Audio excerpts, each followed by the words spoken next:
Bueno, iniciamos. Entonces habíamos quedado ayer en nuestro PIP, un operador especial que nos permite, pues básicamente construir eh, unos flujos más simplificados sin tener que utilizar el operador especial eh, o signo peso para ser llamado a la base o a un tipo de variable específica. Mm, Veíamos cómo el uso o la interacción de los diferentes variables en una base de datos, pues nos dan información interesante respecto del ingreso, de si una persona tiene o no personas a cargo, cómo se puede comportar respecto de determinado comportamiento. Lo mismo pasa en cualquier escenario, escenarios de compra, si queremos sacar campañas específicas para la compra de vehículos, de motos, dependiendo del tipo de vehículo, unos más grandes, otros más pequeños, con mayor o menor seguridad, con diferentes tipos de colores, pues que al final eso está muy influenciado por dónde vivimos, nuestro entorno, mm, eventualmente pues la capacidad de pago que tengamos para poder darnos ciertos lujos. Y pues al final son componentes que nos lo da es un conocimiento del entorno, esas variables cualitativas que es necesario que tengamos en cuenta al momento de explorar y de desarrollar los procesos de análisis. Hoy solo vamos a trabajar en R, vamos a tener una sesión específica donde pues vamos a hacer un breve repaso de las diferentes funcionalidades que encontramos en Excel, pues que siempre es importante conocer y pues tener cierta diversidad cuando de pronto no contemos con uno u otro paquete. Em, bueno, entonces ya habíamos validado nuestro operador especial. Mm, Ya habíamos también tratado tangencialmente el uso de la varianza, pues nuevamente tenemos funciones de table para poder generar pues tablas numéricas, tablas con agrupaciones sin tener que hacer el group by. Y pues al final tener información respecto de la varianza o si queremos utilizar, bueno, vamos a utilizar el PIP de la base 1 para agrupar por género, que me genere la cuenta n igual a n, eso es pues la cantidad de registros que encuentro.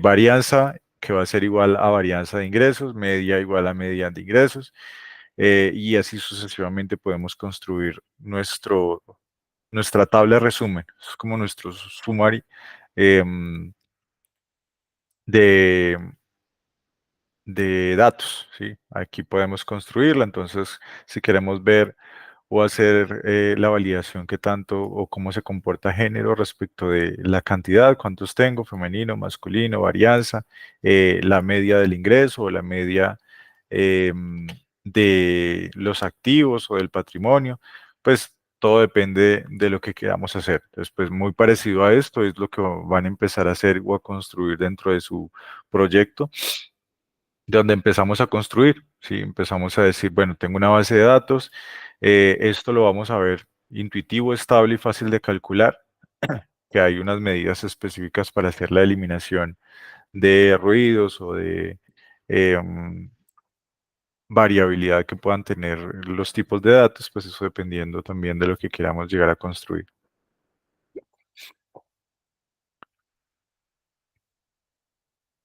Y pues al final empezar ya a desarrollar, ya como hemos visto, estadística descriptiva, diseño un informe ejecutivo y presenta el código en R, esto es R Python o app similar. Em, el plan de trabajo de procesamiento de datos, necesito hacer una lectura, transformación de variables instrumentales, em, que al final ese tipo de transformación no es más allá de darle un sentido un poco más eh, general a nuestros datos, ¿sí? Empezar a construirlos en función de cuando hacíamos la validación de, bueno, si yo tengo un tipo de dato específico y quiero definir una variable de ahorro, entonces vamos a empezar a construir una variable de ahorro. Una variable de default, entonces como ya sé que tengo por acá mi calificación externa y tengo una mora máxima, pues voy a revisar cómo se comporta esa mora máxima y para mí el modelo que voy a utilizar es un modelo de originación para créditos de vivienda. Es créditos de vivienda, cómo se comportan las tasas del mercado, cuál va a ser mi capital expuesto. Voy a tener una idea de cuál es la capacidad de pago que debe tener un cliente para que yo le pueda prestar 100, 200 millones de pesos para un crédito de vivienda y pues ahí va a influenciar o va a influir mucho la capacidad de pago, pues dependiendo de la cuota y al final cómo lo quiera construir. O si mi misión está enfocada en elaborar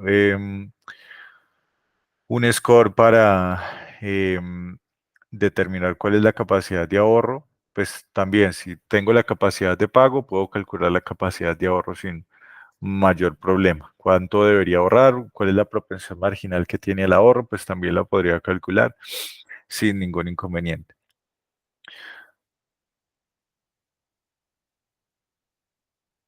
Bueno, entonces ya sabemos construir pues información genérica, que eso nos sirve en cierta forma para tener un resumen de nuestros datos.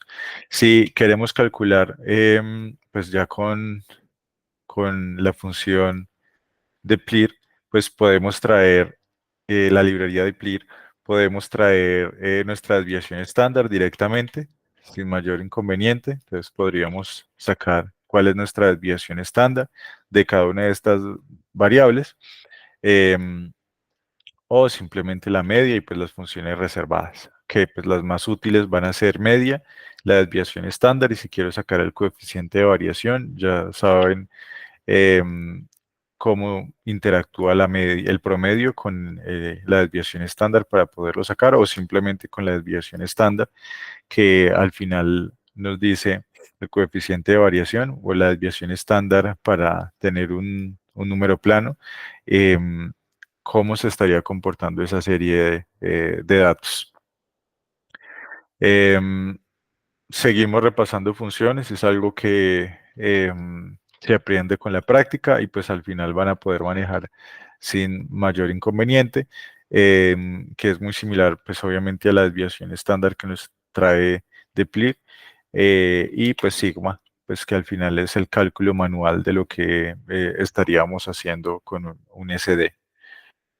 Sí, que pues al final no vamos a tener 993, 969, solo que cambia en función de la desviación poblacional a la desviación muestral. Que al final, pues todo depende también. Si estoy en un universo o mi población, tengo una base de datos donde la empresa en la que estoy o el proyecto que estoy haciendo, pues ese es todo mi universo, o si lo voy a considerar como un grupo específico para poder corregir un poco la desviación y que no sea tan, digamos que tan volátil. Pero pues al final, desviación muestral, la desviación estándar poblacional, pues esa la podríamos trabajar en nuestra base de datos, pues partiendo del hecho de los 1900 registros, que al final son los que tenemos como un universo, ¿sí? Un universo de datos sin hacer una especificación más allá, pues partiendo del concepto de población y muestra, y pues que al final todo modelo econométrico viene a ser una representación muestral, pues dependerá del objetivo que le queramos dar y si utilizamos la desviación estándar poblacional o la desviación estándar muestral, que al final sería la que se acercaría un poco más a lo que hacemos con los modelos de pronóstico.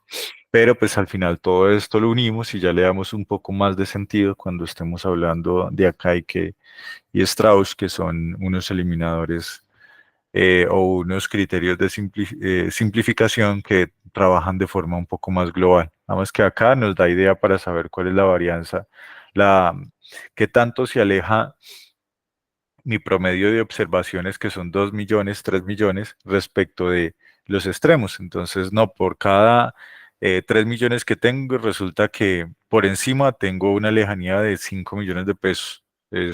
Puede que le esté prestando a gente que gana entre 2 y 7, 8 millones de pesos. ¿sí? Pues al final eso va a depender de la volatilidad que tenga mi segmento y los criterios de simplificación y estabilidad del segmento. Entender que si tenemos una volatilidad muy alta, una varianza muy alta respecto del grupo que estemos trabajando, nuestros parámetros muestrales o nuestros betas se van a encontrar con demasiado ruido al momento de llegar a un pronóstico. Sí, que eso ya lo vamos a ver con estadística inferencial. No es más, es lo mismo del manejo de funciones, pues ya la estadística descriptiva, si bien hay otros componentes como la simetría, la curtosis, cuando un tipo de dato es platicúrtico, mesocúrtico, eso se los dejo en una presentación para que lo puedan consultar en cualquier momento, pero pues al final con digamos que la información, lo que necesitamos para poder llegar a a nuestra primera regresión y empezar a entender cómo le podemos dar vida a esos conceptos econométricos que nacen en Gujarati respecto de beta cero y beta uno, como en el mundo real los podemos ver trabajando.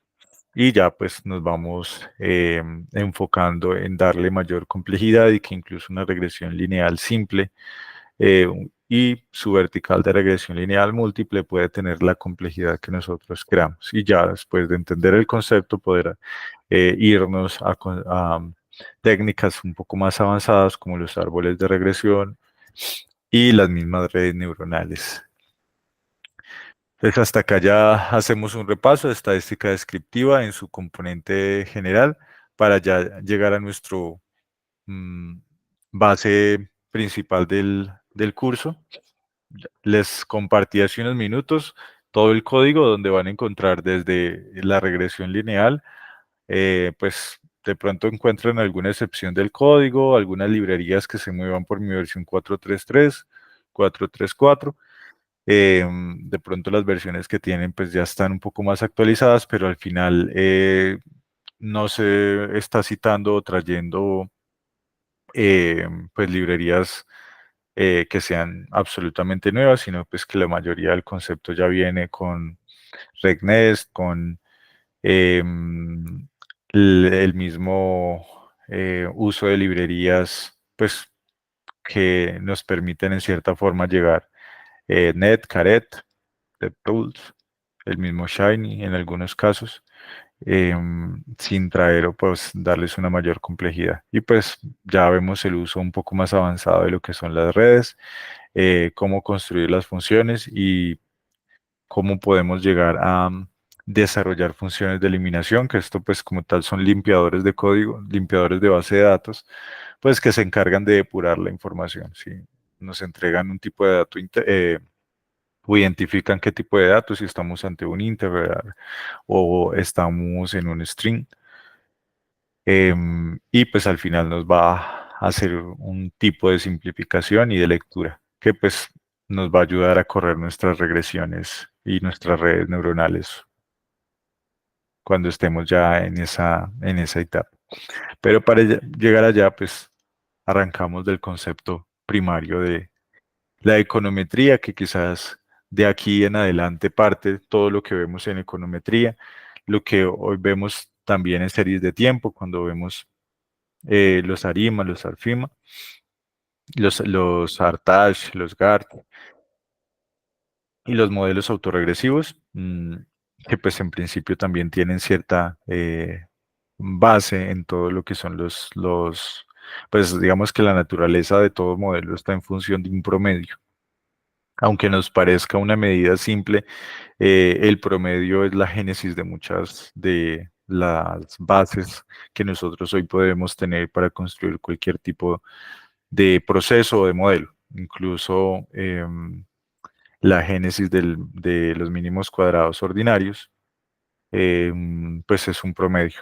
¿Sí? Entonces, pues al final eh, es la génesis de lo que hoy conocemos y hemos estudiado tantos años.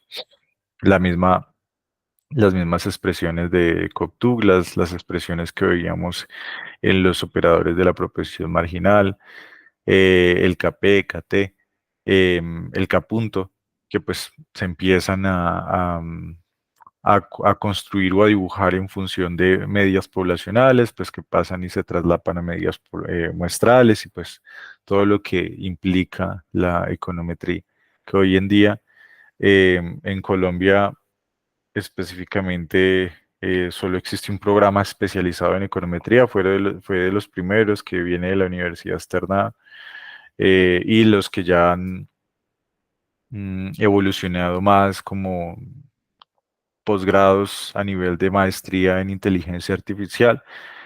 Quizás soy la que domina el programa de inteligencia artificial en la Universidad Javeriana con la maestría en inteligencia artificial y en bioingeniería. Eh, Te permite hacer la doble titulación si quieres tener dos maestrías en maestría en inteligencia artificial y bioingeniería. Muy robustos, muy asociados con el campo médico, procesamiento de imágenes, donde se torna bastante interesante el uso de la inteligencia artificial, la Sergio Arboleda, la Salle, entre otras universidades que empiezan ya hoy en día a sacar muchos programas de ciencia de datos, la misma IAFIT, que tiene maestría en ciencia de datos, muy buena universidad. Em, la Universidad de Ibagué creo que también tiene programa de ciencia de datos. Em, pues entre otras universidades, ya casi que todo programa hoy en día tiene una especialización o maestría en ciencia de datos. Ciencia de datos, inteligencia artificial, business intelligence. Mm, que pues muchos de esos nódulos pues empiezan a orientar y actualizar profesionales. Digamos que a pesar del boom que se ha visto en este entorno, pues los pasos grandes pues vienen desde hace unos 3 4 años, sin que se diga que no estaba avanzando, solo que pues era de ciencias o de especialidades un poco más enfocadas en los datos, solo que pues con el auge ya casi que cualquier programa debe tener conocimientos en este tipo de programas. Y pues dentro de eso sí está el manejo y conocimiento de R, Python, Tableau, Power BI y SQL, pues que prácticamente con eso alcanza a abarcar gran parte del contenido. Ya entre esos mismos programas empiezan a generarse otros nuevos. em, y pues a desarrollar otros tipos de disciplinas, como ARGIS respecto del procesamiento de datos espaciales y la potencia que nos entrega Python para poder configurarlo a nuestra necesidad.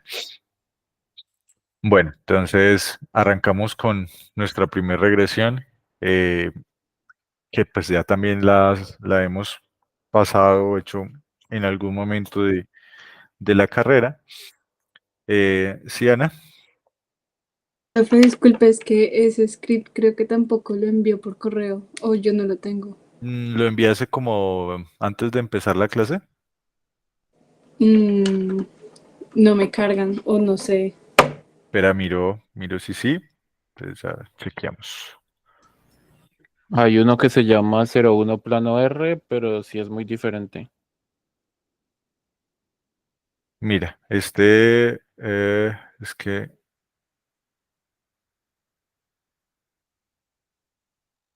Ese es el de la clase de ayer, el de... Ah, no. estadística inferencial y este es el de R. No, sí se había enviado uno que era 01 plano R, profe, pero es muy diferente. Eso estaba revisando precisamente ahorita también. Ok, listo. Entonces, este fue el último. Quizá, bueno, creo que no se los cargué a todos, entonces probemos a ver, ya se los reenvío. Ya había uno de septiembre 24, pero era diferente. O sea, el de estadísticas es el de ayer, pero el de hoy sí no está. Este es estadística inferencial. Ah, ok, el de ayer era la descriptiva, sí. Ujú. Igual se los volví a enviar para que lo tengan por ahí. Esta sección que, digamos que mi interés es poder trabajar una de los métodos que son regresiones y empezarlo a llevar hasta la regresión logística y enfocarnos en el análisis económico de una regresión, pues porque creo que la literatura y la misma información en aplicación o en técnicas estadísticas está más que abundante. Lo que sí de pronto no está tan claro es cómo construir, pues dentro de las mismas etapas de cualquier modelo, pues un sentido un poco más financiero de cara a. Toda esta sección, esto se los dejo como consulta y hay una clase que es asincrónica donde explicamos em, en qué consisten los principales, pues algunos estadísticos generales. Hacemos nuevamente la validación de media, mediana moda, varianza, desviación típica, un uso general de RealStat, que es y análisis de datos, que nos permite pues tener un resumen muy similar a Summary, que ya también lo vamos a charlar. Y pues información muy genérica respecto de lo que estamos hablando, la explicación de cada uno de los métodos, pues que esto lo dejamos. Igual les confirmo si vamos a hacer la sincrónica lunes o martes, em, que pues lunes y martes hay otras actividades, pero entonces les confirmaría. Inicialmente tendríamos la clase del lunes, pero les confirmo. Igual con Gabriel, si el lunes pasa algo, pues les confirmo para que solo tengan la clase asincrónica, que las asincrónicas duran 1 hora. Son solo 2 asincrónicas donde vemos cierta aplicación del mercado de capitales con la interpretación de los betas, pero para eso debemos ver regresión y el despliegue ejecución de una app en Shiny. Y ya luego de que nivelemos esos dos conocimientos, esos dos bloques de conocimiento, ya podemos empezar a construir nuestra propia app. Y pues nada, es simplemente el desarrollo, hacemos un ejercicio de medias móviles que también son muy útiles para hacer ejercicios de exploración.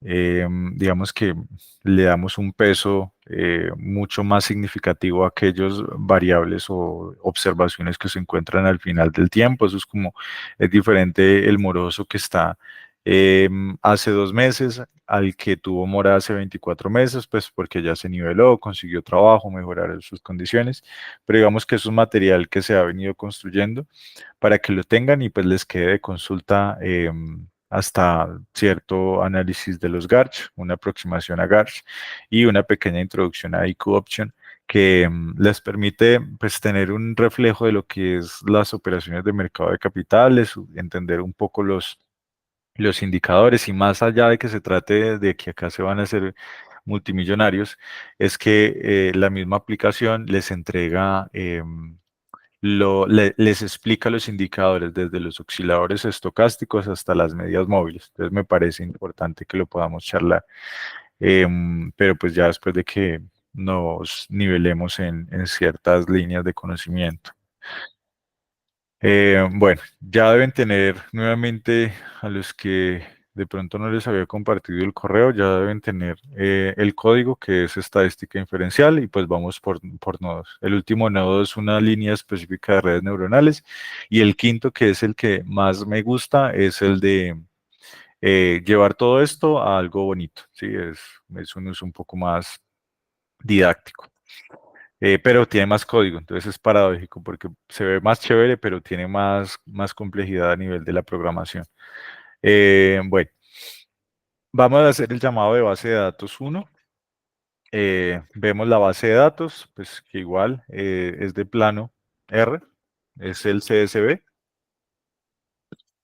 donde tenemos ingresos, egresos, activos, pasivos, en fin, la misma base que hemos trabajado. Actividad económica, pues si queremos hacer alguna exploración de datos con Unique, llamamos a nuestra base y le damos actividad económica para conocer cuáles son nuestros labels, nuestros levels, em, para, pues digamos que tener una idea sobre qué grupos estamos trabajando. En algún momento nos puede servir, especialmente cuando estamos trabajando con niveles o con tipos de datos categóricos. Pero vamos a hacer un subgrupo, digamos que no vamos a trabajar con todo esto, vamos a trabajar solo con base 2. Construimos una nueva base, le decimos que base 2 va a ser subset, de donde base 1, que me va a select ingresos, egresos, personas a cargo y endeudamiento. Yo creo que hasta ahí no hay mayor problema, que es una selección y vamos a trabajar con un subgrupo para no utilizar nuestra base de datos. Igual si queremos tener digamos que una base un poco más simplificada, también la podríamos hacer, pero inicialmente vamos a trabajar solo con base 2. Acá solo estaba utilizando la selección para sacar correlación, pero acá, bueno, cuando estamos ejecutando o intentando visualizar una base, acá vamos a sacar la matriz de correlación. Pues de pronto nos genera un warning que es, pues mira que acá algo está pasando porque no alcanzó a mostrarte la imagen, pero pues al final el código es funcional. Entonces en base final solo estamos utilizando pues un tipo de simplificación. Si no queremos trabajar todo y hacer un análisis de correlación un poco más pequeño y pues enfocarnos en solo otras variables, si se quiere. Pero inicialmente vamos a trabajar con nuestra base 2, que base 2 es nuestro subset de ingresos, egresos, personas a cargo y endeudamiento total. El primer análisis gráfico es la matriz de correlación, pues como tal el ejercicio matricial de la correlación. Esa matriz de correlación pues nos dice en qué nivel podemos encontrar la relación. Entonces, si cruzamos ingresos en nuestra línea de ingresos con egresos, vemos que si bien existe o un incremento del ingreso, al final el egreso como tal, digamos que empieza a tener un comportamiento en una relación no uno a uno. ¿Sí? Digamos que si fuese una relación uno a uno, pues veríamos una curva un poco más directa, una línea que va de extremos a extremos. Lo mismo que si digamos que el análisis es tanto en el eje de las X como en el eje de las Y, y pues buscamos siempre, o lo ideal es que tengamos una tendencia uno a uno, que es como tener un extremo inferior y un extremo superior entre las puntas y cruzar una línea. Si esa relación está uno a uno, pues la correlación va a ser uno a uno. Por cada peso que tengo de ingresos es uno que me gasto. Por cada peso que tengo de ingresos, por cada 2 pesos que tengo de ingresos, ya no es tanto 2 que me gaste, sino que estoy manteniendo casi 1 de egresos. Y tiene sentido, si bien tú llegas a un punto donde te ganas 1 millón, te gastas 1 millón, ¿sí? Porque necesitas pagar arriendo, comida. Pero llega al punto donde te ganas 10 millones, 100 millones, 50 millones, y tu relación ya no va a ser uno a uno, ¿sí? Es como el concepto intuitivo que nos entrega la correlación. Y si lo logran, digamos que identificar dentro de nuestra línea de ingresos, si vemos que si bien existe cierta tendencia, cierta línea entre ingresos y egresos, en la línea del egreso, vemos que en la medida en que el ingreso crece, pues el egreso crece, pero no en una relación uno a uno. Es muy gráfico, la idea con esto es que lo vean de una sola. Podríamos encontrar relaciones un poco más agresivas como el egreso y el endeudamiento total. Si ven la línea que está mucho más dispersa en la sección, digamos que para que lo podamos visualizar un poco más fácil. En la línea o en la visual que hoy tenemos, le cambio el color, me muestra el color. En la primera línea, pues nosotros vemos que mientras el ingreso va de 1, buscamos que esto sea de 1. Y para ingresos bajos se mantiene. Digamos que logramos ver que eso sí se mantiene. Y igual, son ejercicios súper sencillos, ejercicios que no ameritan un grado de complejidad tan alta, pero que los puedes en cierta forma explicar al momento de construir pues una idea o un proyecto o hacer una presentación. Acá, si bien la complejidad es, no la podemos, digamos que subvalorar, tampoco la podemos sobrevalorar. Entonces, conceptos básicos pueden traer grandes ideas, transformar negocios, pero pues al final debemos tener la capacidad de explicarlo. Muchos de los ejercicios de las redes neuronales en una junta directiva pues se vuelven un poquito complejos, porque como ya lo vamos a ver, es fácil explicar una logic, pero es muy complicado explicar una red. No desde el punto de vista del modelo, sino más desde el punto de vista intuitivo, que muchas personas quieren ver en realidad esa variable, cuánto pesa, cuánto significa, si la quito, si la pongo, cuál es el signo, el sistema del signo, ¿sí? Entonces vemos que en un principio la relación es casi 1 a 1 para ingresos bajos. Vamos que estos ingresos están sobre el 1.000.000 de pesos. Pero cuando empezamos a incrementar los ingresos, ya nos damos cuenta que el egreso, si bien crece, ya no lo hace en la posición, si estamos en una posición 2, buscaríamos que para que esta relación estuviese 2 a 2, tener una concentración en esta zona. Buscaríamos que esa concentración fuese mucho más directa, para que el egreso en la misma proporción que crece el ingreso, pues se mantenga constante. Es una lectura simple, pero que nos dice, bueno, y entonces, ¿cuál es el sentido de hacer una matriz de autocorrelación para antes de hacer una regresión? Pues para no meter variables a lo loco, em, y para darle cierto sentido, cierta característica a lo que vamos a hacer. Entonces, nos dice la intuición. Bueno, vamos a pararnos en personas a cargo y vamos a pararnos en ingresos. ¿Qué sería esta gráfica de acá? Miremos que personas a cargo tiene una persona a cargo, 2 personas a cargo, 3 personas a cargo, 4 personas a cargo. Si recuerdan, la media de personas a cargo está sobre los 3.000.000 de pesos en todos los segmentos. No hay una que diga el diferencial es muy alto, y lo podemos ver acá. Se mantiene, en cierta forma, no hay una gran tendencia que nos diga que los ingresos se van a mover en función de las personas a cargo. Y eso, em, pues, nos da cierta idea. Quizás 1, 2 o 3 personas a cargo, pues no le vayan a pegar mucho al ingreso, porque acá no estamos calculando el ingreso del hogar, sino es un ingreso por un individuo. Entonces, ¿cuánto se gana? Puede que 3 personas tengan ingresos de 3 millones, pero no se va a ver tan alto.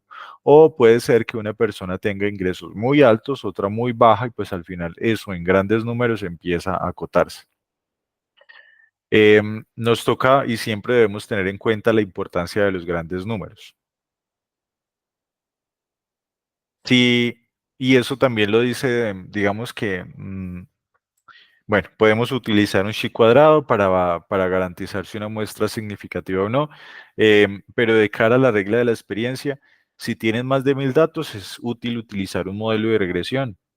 Si tienen menos de 1.000 datos por conjunto de datos, pues en realidad no tiene mucho sentido, porque si tienen 100 datos y quieren utilizar una regresión, pues para pronosticar, casi que lo pueden hacer por grupitos más pequeños y entender, si yo tengo 100 clientes, cómo se comportan los grupitos de a 30 clientes, con una simple matriz o con una tabla dinámica. No quiere decir que no se pueda hacer, de poderse se puede, pero al momento de sacar los estadísticos y hacer los grupos y empezarle a meter complejidad, cuando van a sacar los subgrupos y van a aplicar chi cuadrado para sacar también la significancia de cada una de las muestras, pues no va a dar tanto, no va a ser tan significativo. Em, ¿Qué nos dice esto también? Pues que estoy enfrentándome a variables categóricas. Variables categóricas son las que generan este tipo de comportamiento, ¿sí? Son variables que tengo información, pero esa información al final, si la reviso por grupos tiene sentido, pero si la reviso como número en sí, no es que tenga mucho, ¿sí? Y nosotros lo dejamos como un número. Entonces debemos darle una caracterización especial que se llama factores, que ya lo vamos a ver cómo funcionan los factores, ¿sí? No quiere decir que no podamos utilizar regresiones cuando tengo hasta 4 variables. Mm. Y nos encontramos con información un poco más correlacionada. Entonces, si ven, endeudamiento total, que es esta que está acá, que cruza con egresos, entonces siempre, digamos que debemos tener claro que la lectura de la base es dónde se cruzan los textos cuando utilizamos pairs. ¿Dónde se cruza? ¿Dónde cruza endeudamiento con egresos? Si tengo personas a cargo con endeudamiento, entonces me va a dar el cruce. Acá se cruza egresos con endeudamiento total. Esa sería mi línea, mi enfoque. Y ya vemos que nos hace mucho más sentido en lo que pretenderíamos que sea una correlación fuerte. Entonces, la correlación fuerte nos dice es que por cada uno de egreso, entonces yo voy a tener un endeudamiento total de 1. Y si tengo a 2, pues la relación va a ser de 2. Hasta que ya llega un punto donde, bueno, resulta que mi egreso empieza a comportarse o a crecer, ¿sí? Mi egreso empieza a moverse, a crecer. Y mi endeudamiento total, pues, digamos que lo empieza a seguir. Es mucho más directo, mucho más lineal que lo que podríamos encontrar en un egreso versus un ingreso, ¿sí? Que esta sería nuestra línea de cruce del ingreso y el egreso. Pero en lo que vemos del egreso y el endeudamiento total, vemos que está mucho más relacionado, que la fuerza o la relación que existe entre los dos está mucho más fuerte. Hasta ahí es claro, pues es igual, es una matriz de correlación. Supongo que también pues no son temas nuevos, pero algo tan sencillo, pues a veces no nos detenemos a pensar por qué, para qué, cuál es el sentido de hacer una matriz de correlación antes de irnos a los números. ¿Sí? Ya vemos que los números nos simplifican mucho más si vamos a R y le preguntamos que nos muestre el core de base 2, pairs, pues nos los va a graficar, y core nos va a mostrar, digamos que los valores un poco más planos, y nos va a decir, ingresos con ingresos es 1, ¿sí? Porque es 1 a 1. Ingresos con egresos es del 0,49. Bueno, casi que la relación es de 1 a 2, ¿sí? La relación, bueno, de 1 a 0,5. Por cada uno que crece el ingreso crece en 0,5. Entonces también nos da idea de cuál es la correlación o si esa correlación es positiva o negativa. Si recuerdan, el signo es sumamente importante en las direcciones que tiene nuestro modelo. Si es positivo, pues hay una relación. Crece el ingreso, crece el egreso, pero no crece en la misma velocidad. ¿Cuál es el reto?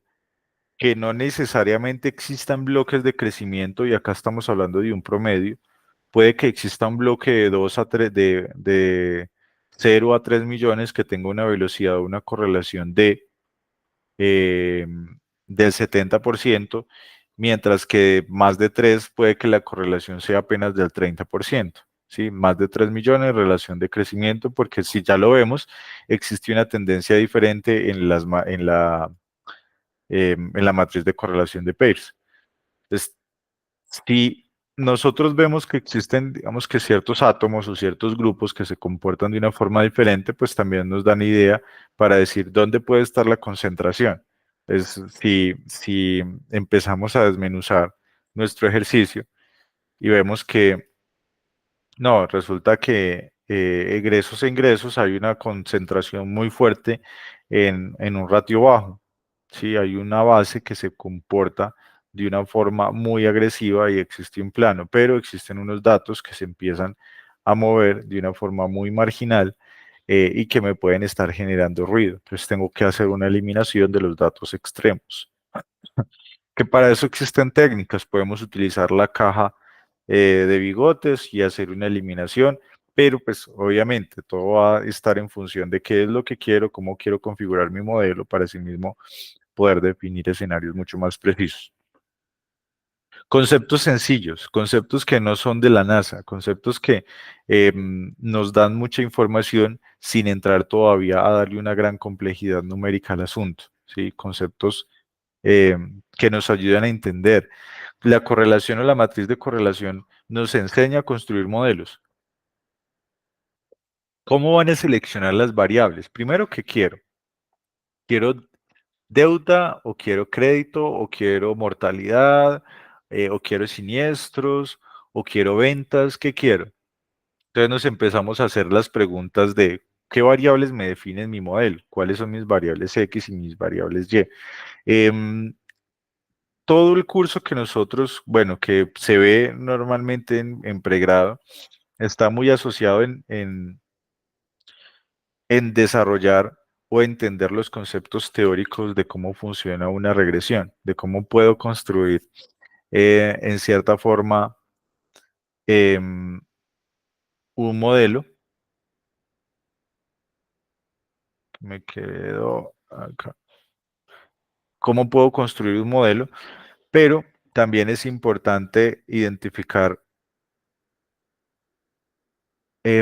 cómo puedo en realidad empezar a diseñar o aplicar esos conceptos que aprendí respecto de una variable dependiente, respecto de una variable independiente. Entonces, em, sabemos, por la misma regla del ejercicio profesional,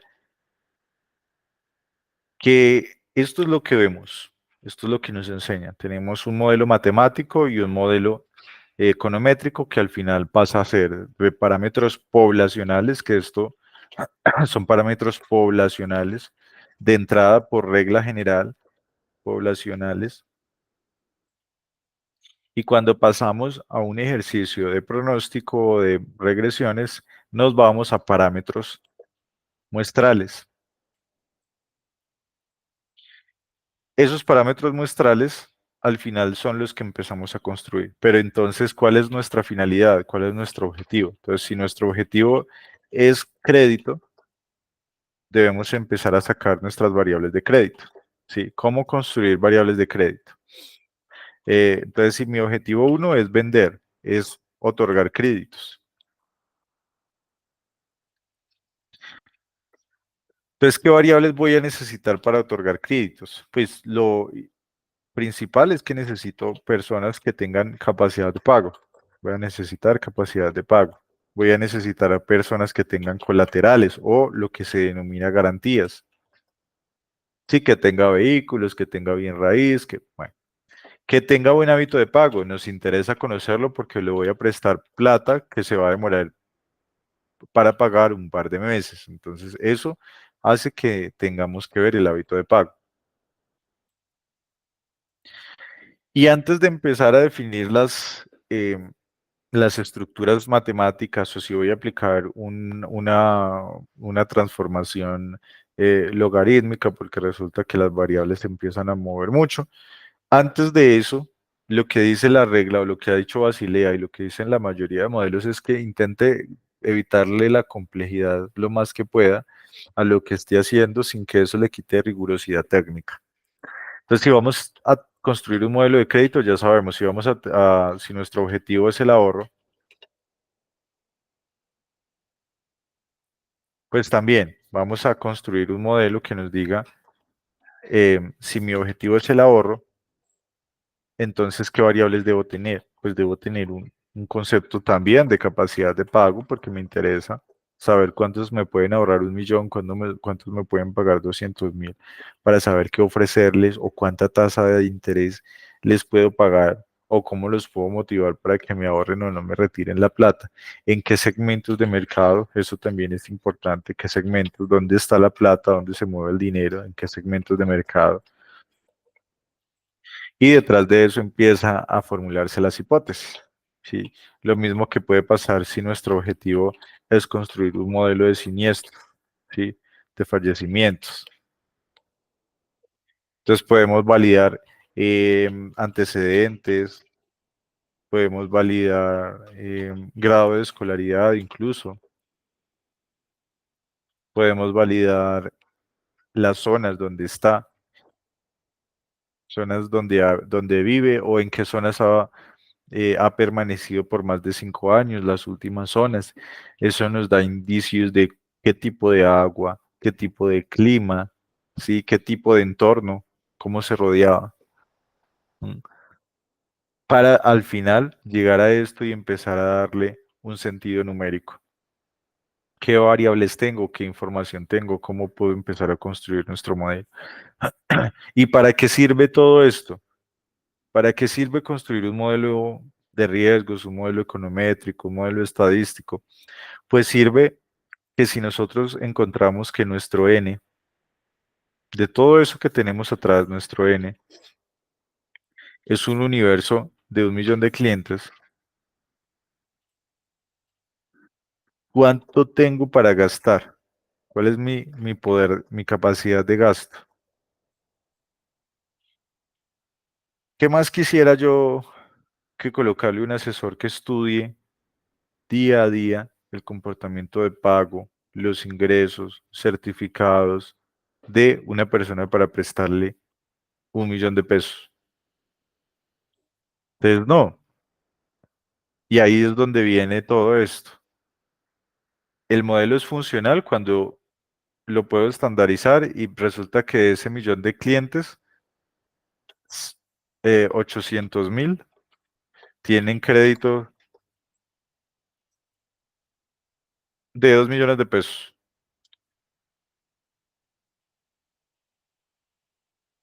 No es rentable que yo le coloque una persona a la que le voy a pagar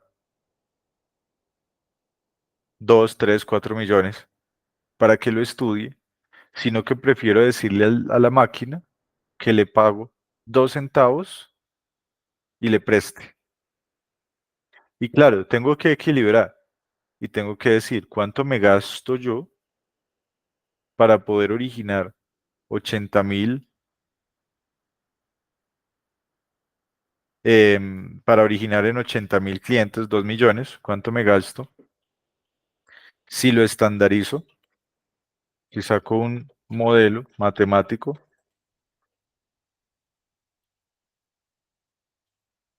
que tiene un costo máximo, va a salir en 5 o 6 millones, dependiendo de, pues obviamente hay modelos mucho más robustos, que ese es el quiz del asunto,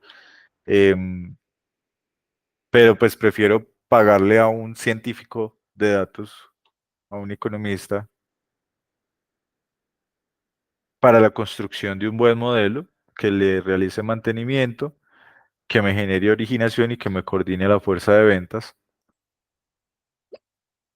para que lo oriente y pues pierda menos tiempo, sea eficiente en su proceso de venta. Y los 200.000 clientes adicionales,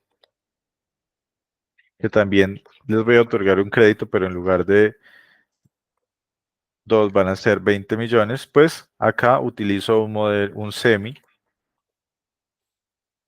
modelo semiautomático, semisupervisado. Bueno, en principio este sería supervisado, semisupervisado, pero podemos utilizar un semi donde tenga personas y tenga modelos. Sí, y ahí es donde empezamos a definir los puntos de corte. La finalidad última de la construcción de esto está en función de disminuir costos. Entonces, si para todo este millón nosotros nos gastamos 100 millones de pesos mes, 10 millones mes, ahorita me voy a gastar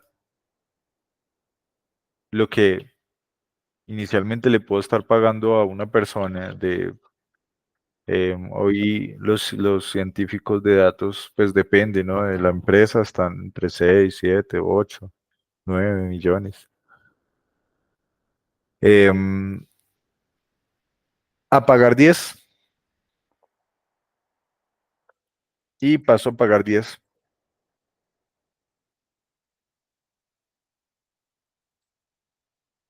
Y esto mucho antes de que salieran las IAs, que ya las IAs, pues estos son modelos de originación de cualquier cosa, ¿no?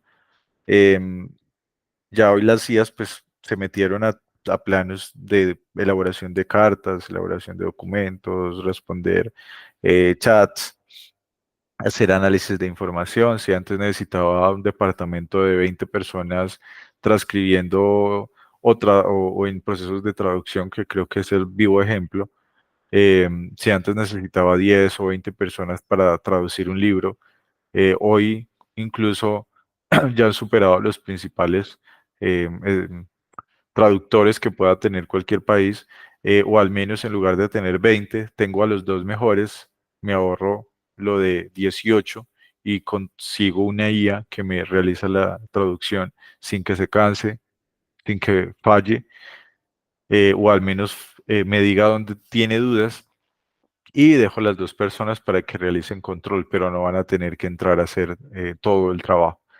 El proceso industrial que pues vivimos en la etapa de industrialización con la revolución industrial, la nueva revolución industrial pues está más allá que la máquina en el concepto de, y hay realidades muy crudas que dicen los que se dedican a la IA, y es que si la actividad cognitiva que hace un humano pues es repetitiva, no aporta o no genera transformación, es susceptible de ser reemplazada, ¿sí?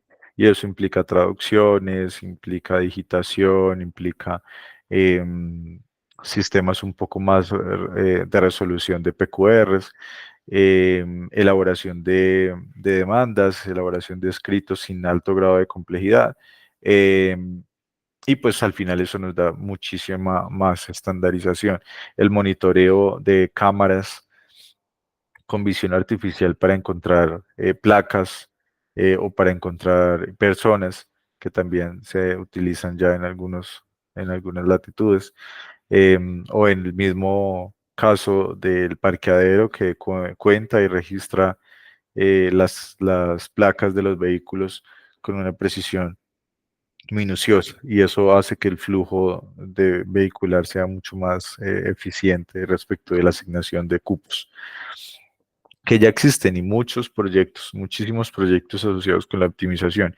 Y detrás, pues le dieron mayor boom a lo que antes se consideraba en una forma muy simplificada como un ejercicio de optimización o de regresión, que estaba muy orientada a estos, pues origina con menos personas, em, origina de una forma más estandarizada y pues controla, igual que las asignaciones de primas. Entonces, si la prima del seguro está por 80 millones de pesos, pues deja que la máquina valide cierta información. Pero si la prima es más de 80, de 2.000 millones de pesos, te va a ayudar la máquina, pero vas a necesitar una persona que convalide la información que la máquina te está pasando. Son conceptos que al final, como todo, es importante utilizarlo. Entonces, a diferencia de, eh, ¿cómo decirlo? El concepto de alguien que no tiene la herramienta, sí, eso es como que esto se convierte en nuestro asadón, aunque el plano sea cognitivo. El buen uso o el entendimiento de este tipo de herramientas, pues hace que tengamos cierto diferencial, pues en el mundo laboral, en la misma transición, pues ustedes en este momento están como en la transición, en el momento donde ya vienen con la formación. Em, si hace 7, 8 años no habían cursos de R específico, era porque algún docente lo quería ver y eso traducía en em, dos, tres, cuatro clases, y no era tan sofisticado como ahora. ¿M? R o Python o lo que sea. Y hace 20 años, hace 10 años, menos. ¿Sí?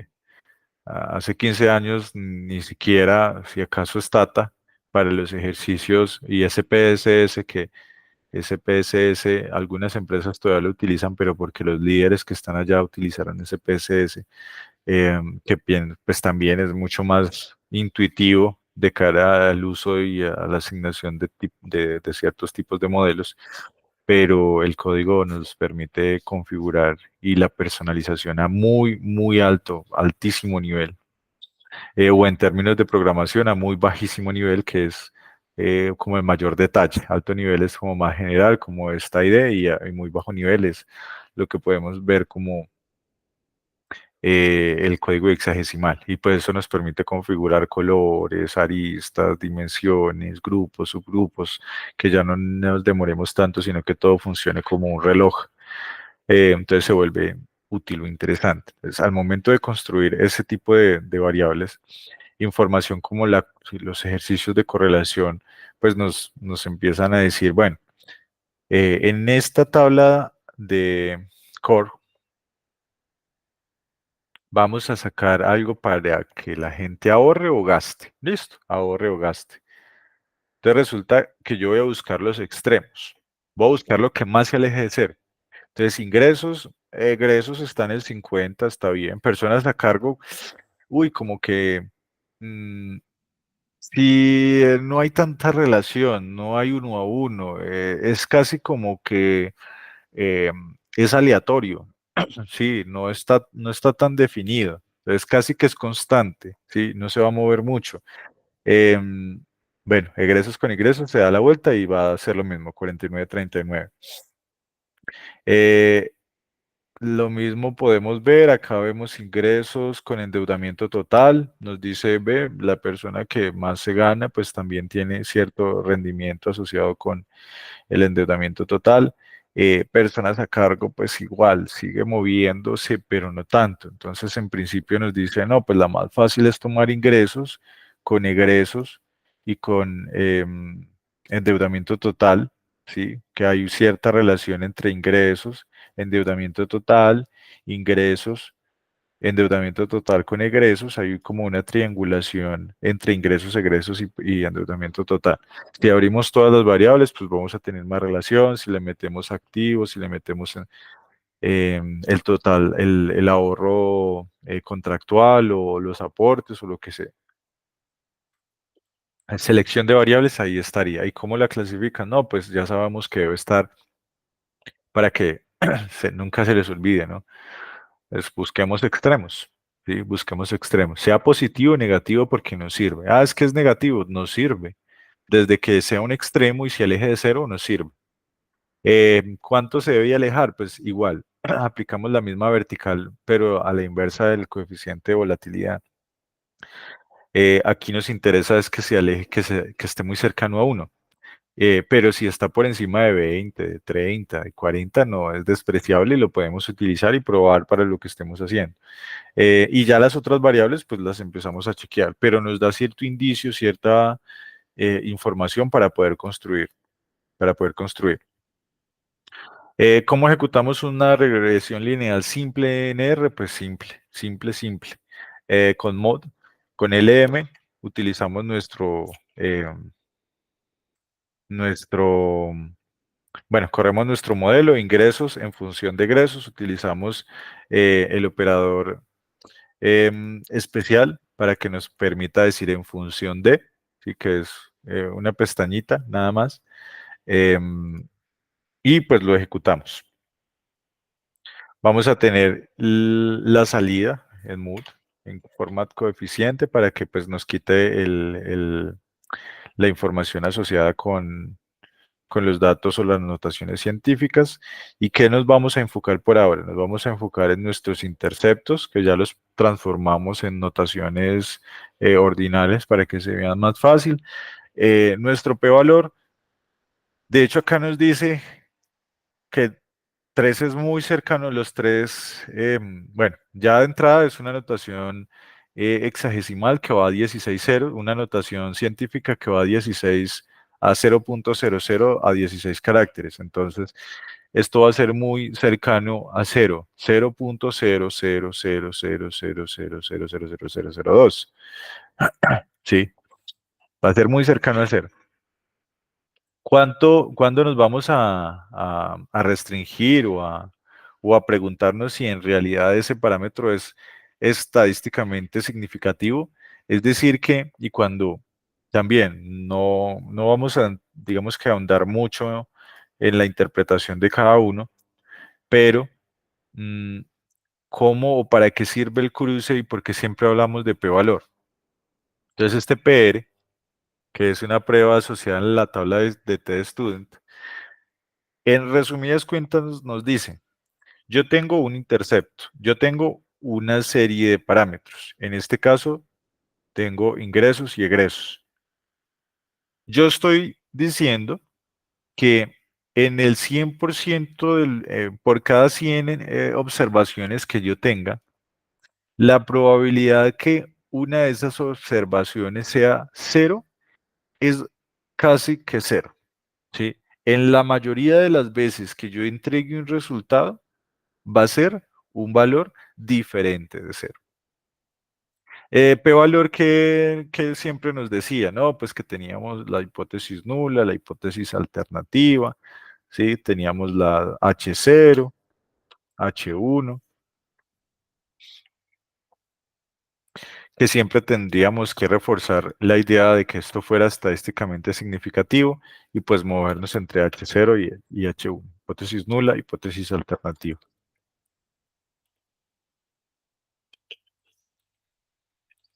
Que es el principio de las hipótesis. Ya de ahí en adelante podemos probar diferentes distribuciones, T-Student, normal, Poisson, entre otras. Que vamos a tener una idea de que se tiene una distribución normal, que nuestros clientes, que son cerca de 1900 clientes, nuestro N y nuestro N, vamos a sacar un modelo que va a tener un Y que es igual a beta 0 más beta 1 de x1 más el error, que Y va a ser igual al ingreso, va a estar en función de un beta 0 que va a ser una constante,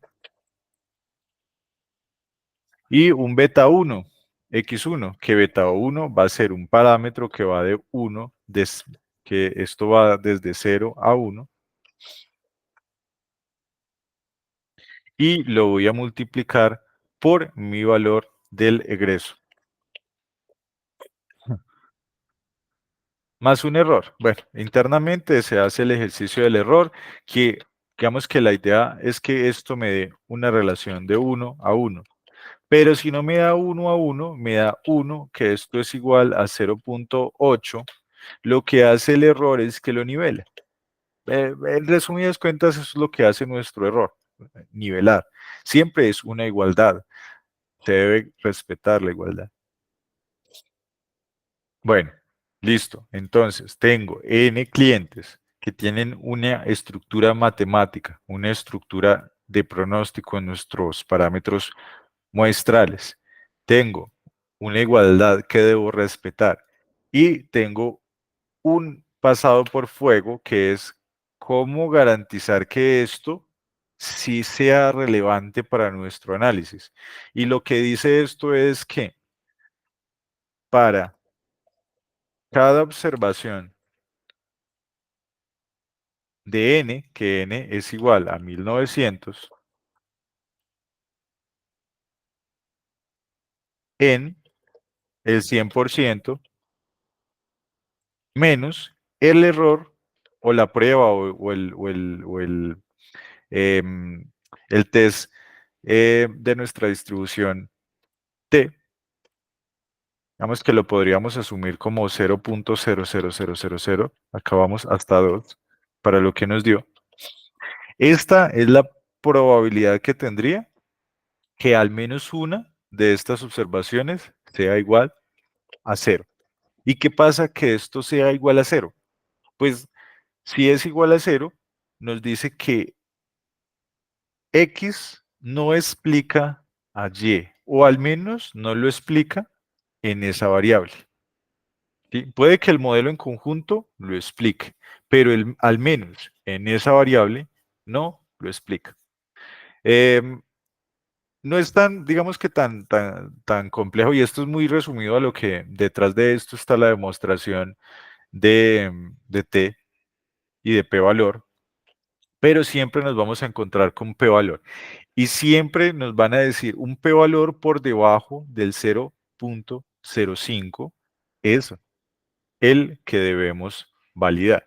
Si es por encima del 0.5, no puedo validar la hipótesis nula donde em, la referencia de nuestro estadístico es diferente de cero. No puedo estar tan seguro de que en realidad sea diferente de cero. Me tengo que ir a la hipótesis alternativa, donde en el 95% de las veces puede, en al menos un 5% de las veces puede ser cero y ya no es estadísticamente significativo. Siempre nuestro error va a estar al 5%. Yo tengo de cada 100, 5 veces para equivocarme. Si yo me equivoco más de 5 veces, el modelo no debe ajustarse. Está demasiado volátil y esa volatilidad pues nos la da la referencia de pronóstico.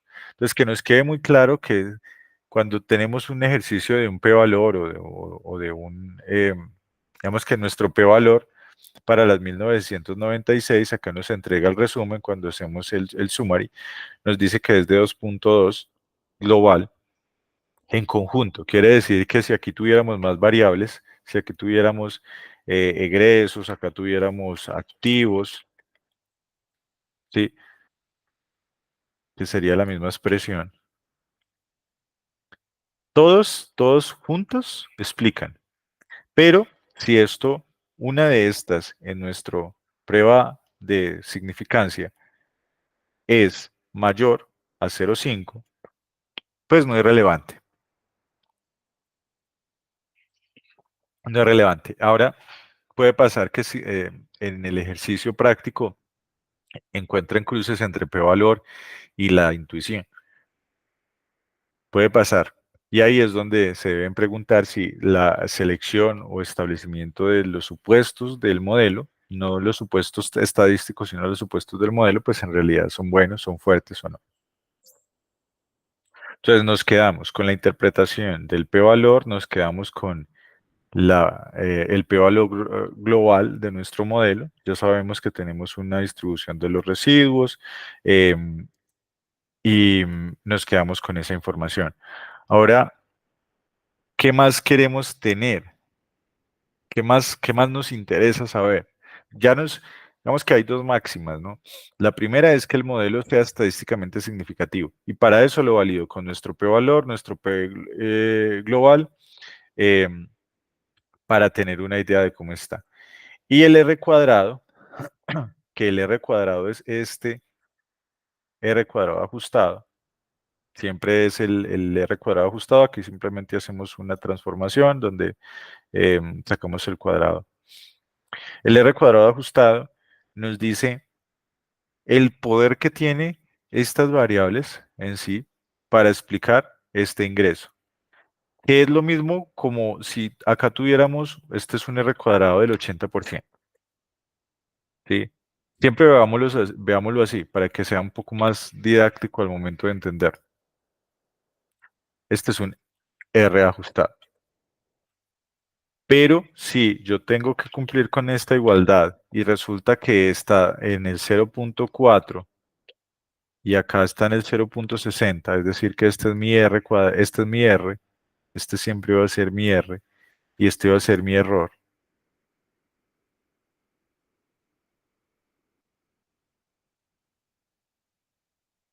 Ahí es donde nos preguntamos que si bien puede ser estadísticamente significativo, es decir, que es diferente de cero, en realidad por los cambios que ha tenido no me explica tanto. Me lo explica en un 40% de las veces. Número muy similar al que veíamos en nuestra matriz de correlación. Si vemos por acá, nuestra matriz de correlación, egresos, ingresos con egresos, en el 49. Explica, no está, digamos que hay cierto grado de asociación.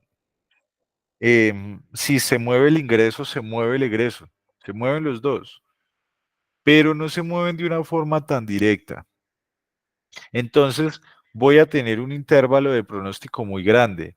Es decir, que si yo digo por un lado que me gano 1.000.000, mi nivel de pronóstico puede estar en el egreso tanto en 100.000 como en 900.000. La volatilidad es muy grande. Entonces el pronóstico se puede ver afectado sin que tenga información para decir que alguna de esas observaciones pueda ser cero o que al menos cause un efecto real en el ingreso. Todo se empieza a encadenar. Si ya vemos que hay un R cuadrado débil, que hay una correlación débil, pues nos vamos a encontrar con un modelo de ajuste débil.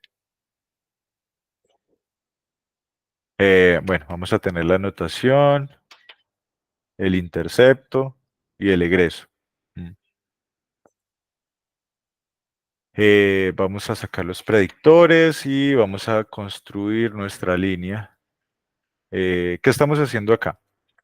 Vamos a construir una nueva columna que se llama estimación. Sí, esa estimación es simplemente preguntarle, con estos valores que usted tiene acá, ¿cómo va a ser para pronosticar nuestro ingreso? Entonces lo vamos a hacer como un paso a paso, pero entonces nos lo llevamos a nuestro Excel. Ahí ya lo tenemos por debajo y la columna está calculada. Entonces vamos a colocar un estimado. Por acá vamos a dejar nuestros datos y me voy a llevar los datos. Ah, bueno, usted me está pasando acá. Listo.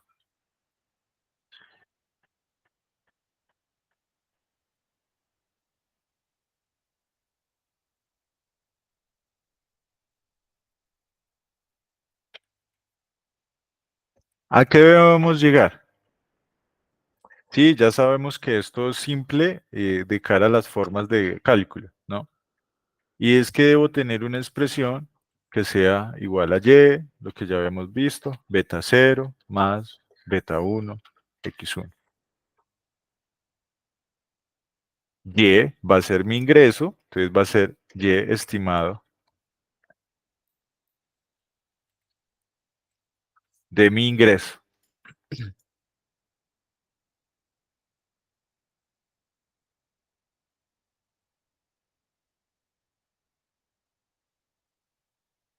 Tenemos un intercepto que está en 1.300.000 pesos. Lo vamos a acotar, vamos a dejarlo más 1.300.000 pesos, más un beta 0 que es un beta 1 que es 0.76. Vamos a dejarlo en 0.76, pero si es como punto, ya lo validamos. Y esto lo voy a multiplicar por mi egreso.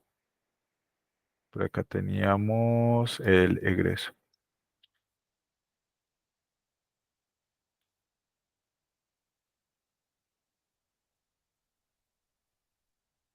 Y vamos a hacer una comparación simple para mirar el margen de error o todo lo que pueda estar pasando con esto.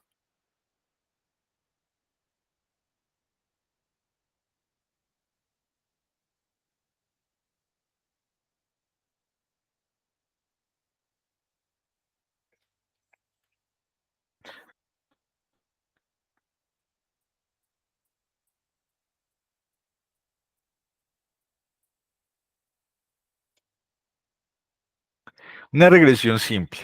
Una regresión que solo tiene una variable, una regresión lineal simple. De un universo de 1.900 clientes. El valor observado dice que son 700.000. Es 7 millones. Y el valor estimado dice que son 4 millones.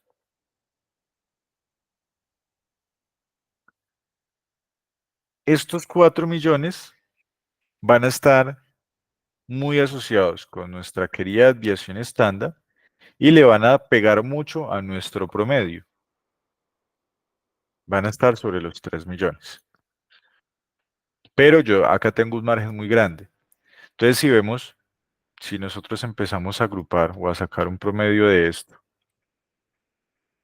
el promedio es de 2.992.000, pues obviamente lo voy a mantener igual, 3.332, lo que decíamos de la igualdad. Si ven el promedio es igual que se los dejo por acá para que lo puedan ver. Promedio.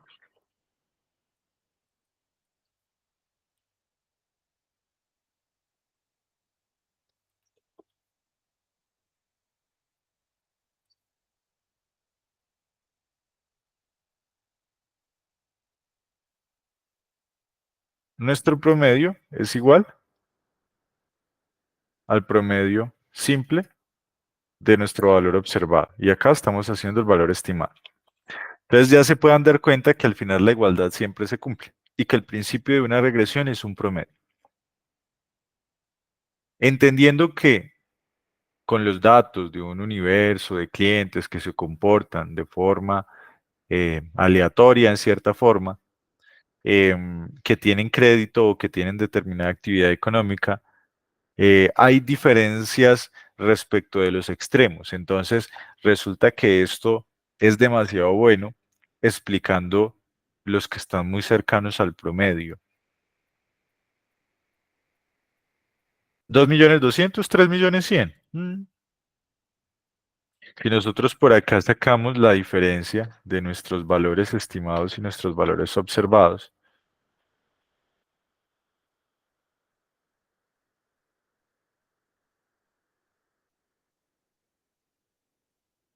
entonces acá saquémoslo al revés.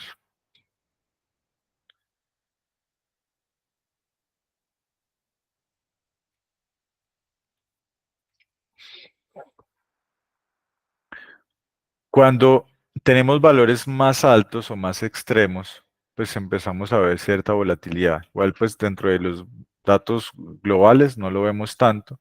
Si lo vamos a cerrar a datos un poco más crudos, más pequeños. 2.000.000, la diferencia en los extremos es muy alta, menos 2.000.000. Cuando es bajita, la estimación también se convierte en algo más alto respecto del egreso y pues también el egreso a su vez tiene una volatilidad importante. Entonces tengo que nivelar dos cosas. Por un lado, la volatilidad de mi variable dependiente y por el otro lado, mi volatilidad de variable independiente. Entonces, si nosotros abrimos esto, datos, y vamos a abrir acá.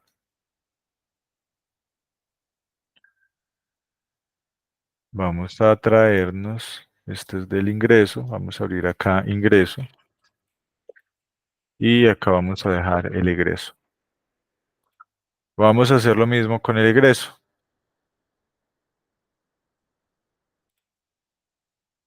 Totales, desviación estándar.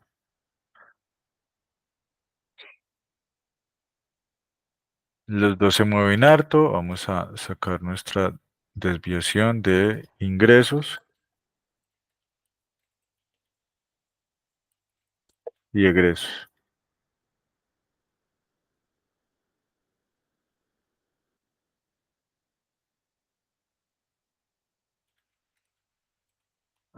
Tenemos volatilidades altas en los dos.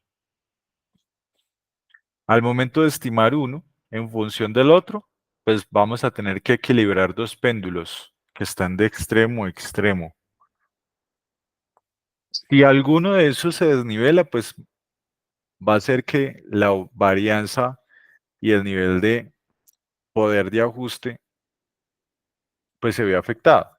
Entonces, por eso, antes de empezar a construir los supermodelos y a probar y a quitar y a hacer eliminaciones o demás, pues buscamos reducir la varianza, la transformación. Y si recuerdan cuando veían que hay un problema de varianza, ¿cuál es la forma más fácil de atacar la varianza? ¿O qué era lo primero que decían? ¿Recuerdan cuando tenían los problemas de varianza y hacían una transformación? ¿Cuál era? 2.5 para quien me diga. Bueno, perdón, 0.5 del taller. 0.5. Creo que en ese caso era con el logaritmo natural. Exacto. Sergio? Sí, sí, señor. Listo. Listo, Sergio, muy bien. Entonces, espérate, anoto por acá.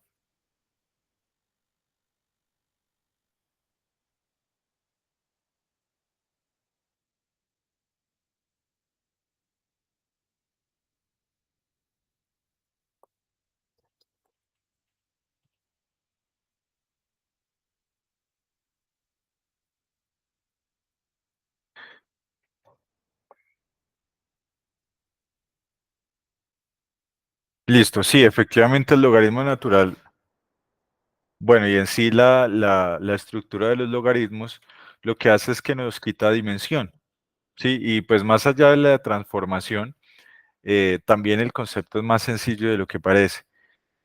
Cuando hacíamos las escalas o escala 10, que es la reducción de los logaritmos, eh, si nosotros tenemos una dimensión de 100, lo bajamos a 1, el rango que nos puede tener o la representación que nos puede entregar esa variación se vuelve mínima. Entonces, si antes teníamos una volatilidad muy grande o variaciones de 2, 3 millones, se vuelve más pequeña, se vuelve mucho más pequeña.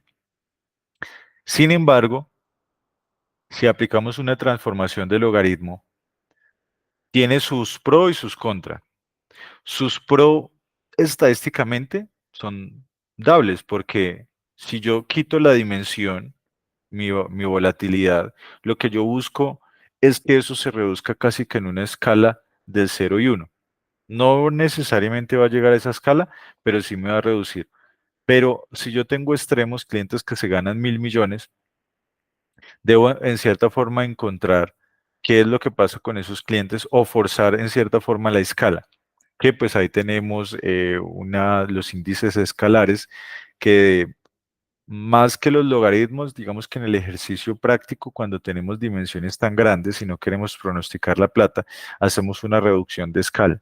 Es decir, que si tenemos clientes que se ganan 1 millón y tenemos clientes que se ganan 5, no sé, 50 millones, hacemos que uno permanezca, que tenga una escala de 0 y que 50 va a una escala de 1. Es como darle un peso que va de 1 a 0, de 0 a 1. Y es una transformación de escalares, que vamos a probar la transformación de escalas para las redes neuronales, porque resulta que a las redes neuronales no les cae tan bien la varianza exagerada, no les cae bien. Y ya miraremos por qué es que no les cae bien. Pero antes de hacer las transformaciones que veíamos, nosotros nos tenemos que enfocar es esos datos, ¿qué pasa? Ahí pasa algo raro. Ahí pasa algo raro. ¿Será que dentro de lo que estábamos haciendo en nuestros ratios, em, hay, hay un segmento de mercado que lo deba analizar como segmento premium? ¿O hay un segmento de mercado que tiene unos ingresos tan bajos que los tengo que excluir de mi modelo? El modelo lo que va a hacer en los modelos logísticos es que van a empezar a corregirse. Le van a decir, esta persona se gana 500.000 pesos. Y si realizamos la transformación nos va a dar. Pero entonces, ¿qué dice la regla de la experiencia? ¿Y qué diría un economista? Diría, no, yo sé que un individuo en Colombia se gasta al menos el 60% de su ingreso en necesidades básicas. Ahora, si la cuota de la operación está orientada a motos, que su media es de 8 millones de pesos, va a tener cuotas de 200, 300.000 pesos y va a estar comprometiendo su mínimo vital. Entonces, no le voy a prestar a personas que tengan menos de X, ¿sí? Un salario mínimo o que tengan ciertas características de empleo, porque también sé que en determinada zona, no sé, en Medellín existe un potencial de ingreso mayor y una tasa de desempleo. Entonces el economista va a decir, a mí me enseñaron que existen variables exógenas y variables endógenas. Entonces, para construir este modelo que estábamos validando acá, el economista va a decir, voy a preguntarle a la tasa de desempleo. ¿Y cómo correlaciono la tasa de desempleo? Pues resulta que yo tengo zonas. Yo tengo zonas, entonces la tasa de desempleo la puedo asociar con zonas. O la puedo asociar con industrias. Resulta que las industrias que más se han visto afectadas en los últimos 4 años son, ¿cuáles son? Que se empiezan a listar las industrias. Y llega, y ahí es donde se vuelve esto sumamente valioso y siempre la invitación de todos es de verdad que los que más ventaja tienen en un ejercicio numérico y social son las ciencias económicas. Y ahí es donde se rompe un poquito las diferentes figuras. Porque en ingeniería se va a probar es que el modelo sea matemáticamente fuerte, estadísticamente estable, pero los criterios o los supuestos económicos es donde no se ven tanto. Sí, porque tendría que estudiarse la teoría del empleo, tendría que estudiarse la asignación de los recursos, asignación eficiente de los recursos, equilibrio general, microeconomía, macroeconomía, respecto de las formas, respecto de la inversión, cómo impacta la inversión extranjera, cuáles son los principales sectores, cómo construir un PESTAT, en fin. Si esas variables, en lugar de tenerlas como exógenas, las empezamos a incorporar de una forma conceptual, es donde de verdad que un modelo de estos se convierte en lo que es un generador de eficiencias y en un multiplicador de dinero. Si el modelo yo llego, me pasan esta base y la ejecuto tal cual y saco un modelo sin utilizar criterios reales como nos vamos acá. Entonces vamos a hacernos una pregunta y vamos a ver. Ingresos. ¿Qué vamos a aplicar acá? No, vamos a aplicar de la asignación de los recursos de forma eficiente. ¿Qué información podría tener para asociar con los ingresos? Me gustaría conocer la tasa de desempleo. Me gustaría conocer el nivel de PIB o el aporte del PIB de la zona donde está y le voy a prestar a ese cliente. Me gustaría conocer el tipo de actividad económica donde está ese cliente. Porque el modelo al final te va a decir si paga o no. Lo que te va a decir eso es que tan probable es que ese segmento se vea afectado o no. No, es que cuando estaba el boom de ARA y de Justo y Bueno y de Uno y eso, se restringen las operaciones de microempresarios tipo tienda. Para que el modelo lo absorba, lo identifique de una forma eficiente y se dé cuenta que hay una competencia que está llegando y que empieza a desangrar lentamente las zonas donde está ubicado, pues se empezaron a lanzar estrategias. Pero eso te lo da. Bueno, ¿qué pasa con los tratados de libre comercio? ¿Cuáles están vigentes? ¿Cuáles están por cerrar? ¿Cuáles entran de nuevo? ¿Cuál es el tipo de actividad? Microempresario. ¿Qué tipo de microempresario? No, cereales. O cuando se aperturó de una forma agresiva la importación de pollo y de huevo.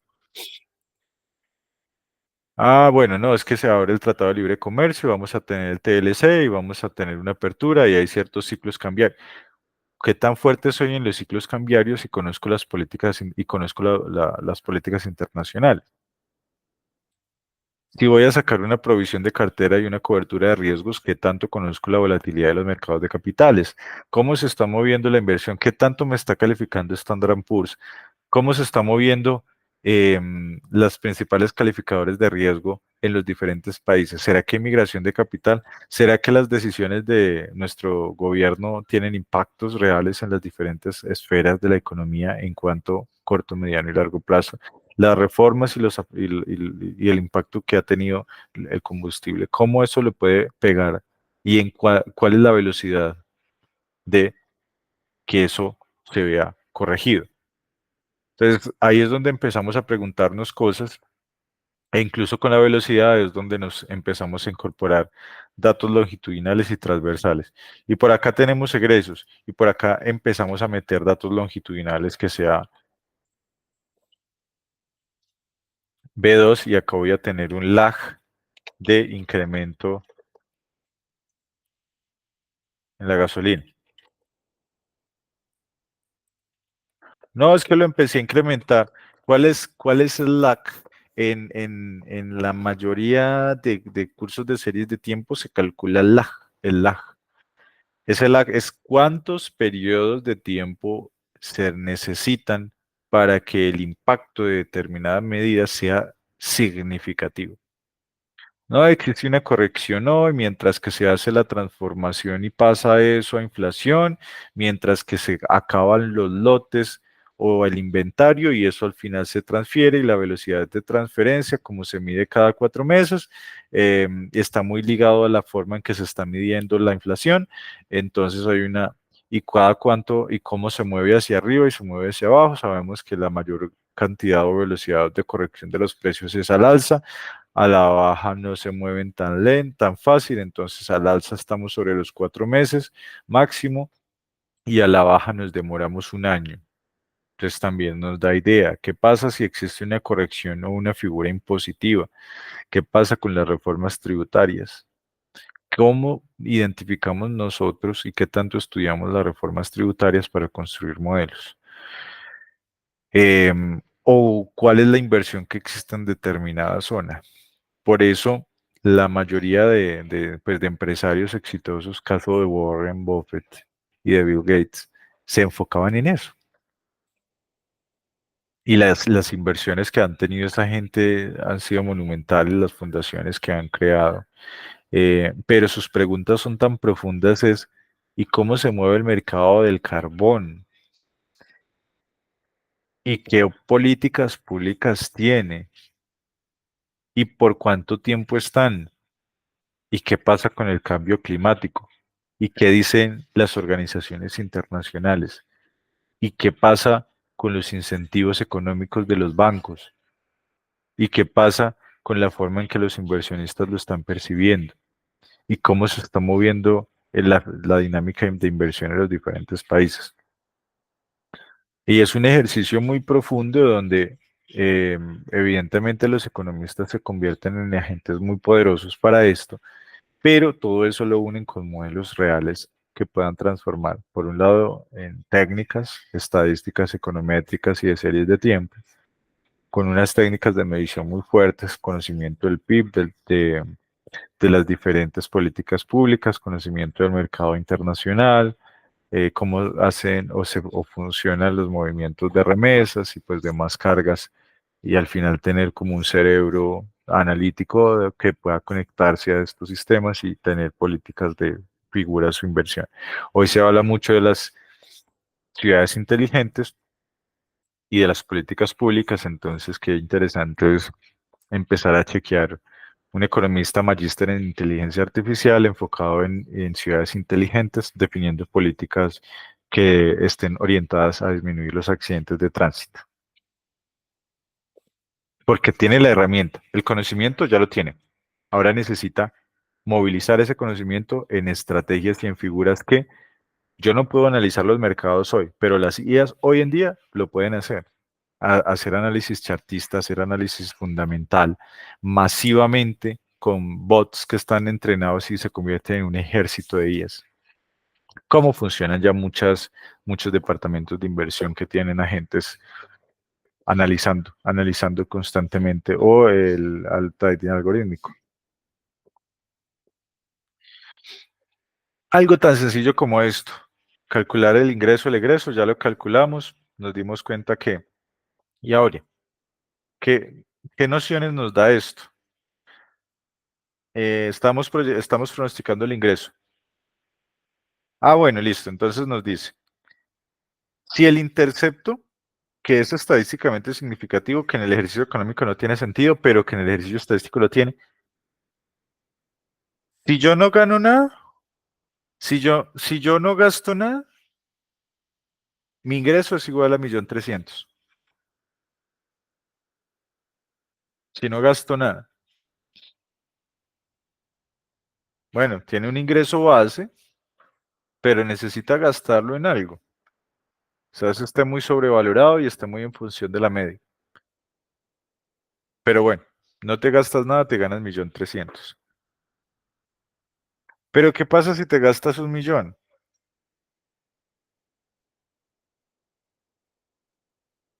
Si el egreso es 1.000.000,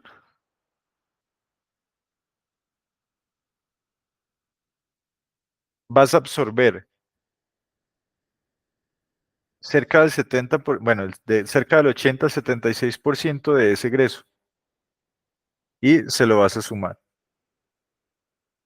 Entonces, por cada millón que tú te gastas, si tú te gastas un millón, lo que dice el modelo es que tu ingreso debe estar al menos sobre los 2 millones, 700 que se van para acá y 1.300.000 que te lo reciben, sobre los 2 millones. Ok, si te gastas un millón. ¿Cuánto necesitas para sobrevivir? No, al menos un millón. La base es que te dice, en promedio tú te debes ganar 2 millones, en promedio. 2.300.000, 2.900.000, que es lo que teníamos en nuestra serie de datos. Sí, hay datos muy altos. Pero el promedio fijo son 2 millones y el egreso fijo son 2 millones. Entonces también nos dice, bueno, ok, si tú te gastas 2 millones, si te gastas 2 millones, el 70% va para el ingreso. ¿Sí?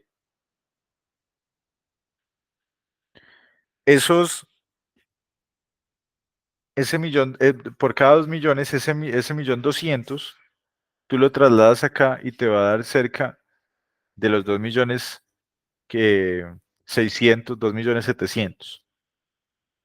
Porque en promedio tú te gastas 2 millones. Y al final eso va a tender a los 2.900.000. Con una varianza de 4. Una volatilidad de 4 millones por arriba o por debajo. Pues que está muy por arriba porque por debajo no puede ser menos de 0. Entonces nos da idea primero la influencia del promedio. Y si no somos conscientes de la importancia de la volatilidad, cuando veamos o este ejercicio tan sencillo de decir, estudiemos primero cómo se comporta. Dos estadísticos, promedio y desviación estándar. ¿Sí? Subtotales, vamos a tener nuestra función de promedio, nuestra desviación estándar y un coeficiente de variación.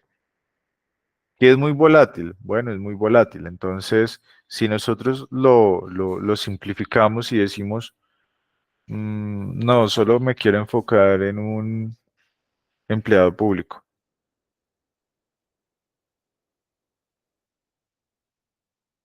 Aunque la relación de varianza o de volatilidad sea más alta, nos dice que el ingreso está en los 2 millones, la desviación está en 1 millón, los egresos están en 2 millones, en 2 millones. Es mucho más tranquilo, es mucho más controlado que empezar a salir con toda la población global. Y ahí quizás en porcentaje se vea un poco reducido. Pero cuando lo vemos en plata, nos damos cuenta de, bueno, 1 millón es menor que 4 millones, que es esta volatilidad. Si calculamos modelos por segmentos de mercado, lo tengo que hacer. Si quiero calcular modelos, lo debo hacer por segmentos de mercado. ¿Y eso qué te lo dice? Pues te lo dice la teoría económica por las mismas esferas o esferas industriales. ¿Sí? Si ven, casi todo se mide por esferas. Hay un sector asociado con el transporte, ganadería, comunicaciones. ¿Cuánto le aportó el sector del transporte a la inflación? ¿Cuánto se fue para el consumo de los hogares? ¿Cuánto se fue para...? Y se habla por segmentos que son homogéneos entre sí y heterogéneos entre ellos. Entonces el concepto para el éxito de un buen modelo es que el segmento de mercado que yo esté trabajando sea homogéneo entre sí, que tenga la menor cantidad de varianza, sin que ello quiera decir que estemos controlando la varianza en un 10, 15, 5%, al menos por debajo de un 40%, está tranquilo. Y mm, que sea heterogéneo entre ellos. Entre más dispar sea el segmento, mejor. Como puede ser empleados públicos, empleados privados y microempresarios. Son del cielo a la tierra. O tipos de empleados. empleados a término fijo, empleados a término indefinido, empleados por hora o labor. ¿Cuál es la probabilidad que tiene que un empleado? Y ahí es importante las figuras de contrato, ¿no? Cuando vayan a contratar o algo, ahí es importante tenerlo en cuenta. Esto, digamos que al final es la forma en que podemos utilizar, ya tenemos una regresión lineal simple, la regresión lineal múltiple, pues al final es una ampliación de